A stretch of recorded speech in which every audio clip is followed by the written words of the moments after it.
शोक भय मिलता है।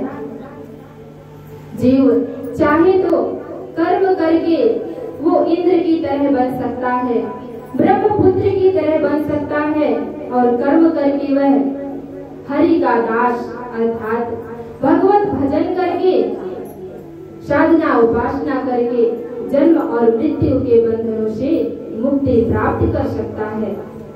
तो हे देवी, मनुष्य कर्म करके ही संपूर्ण सिद्धियों को प्राप्त कर सकता है, वह अमर हो सकता है।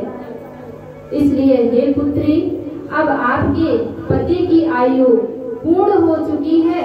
अब यह मेरे लोग अपने कर्मों के फलों को भोगने के लिए जा रहे हैं और तुम यहाँ से अब वापस चली जाओ। लेकिन मेरे भाई बहन, सावित्री की धैर्य, उसके साहस, उसकी निडरता को देखिए।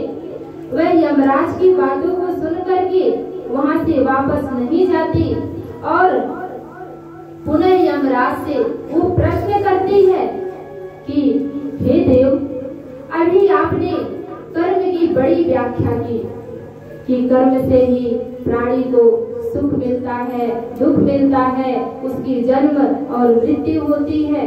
तो किम कर्मणा, कर्म क्या है? को वा देहि चा देहा, देही कौन है? और इस लोक में प्राणी से कर्म कौन करवाता है? भोग कराने वाला कौन है? परमात्मा कौन है? इतने सारे प्रश्न सावित्री एक साथ कर देती है। अब उसके प्रश्नों को सुन करके यमराज भी एकदम दंग रह जाते हैं, चकित रह जाते हैं कि इसने इतने सारे प्रश्न एक साथ कर दिए।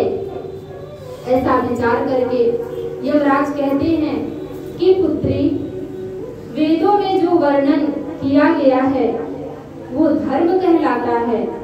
धर्म और मर्यादा में रह करके जो कार्य किया जाता है वो कर्म कहलाता है, और इसके विपरीत अर्थात धर्म और मर्यादा के विपरीत जो कार्य किया जाता है वो दुष्कर्म कहलाता है। और हे पुत्री,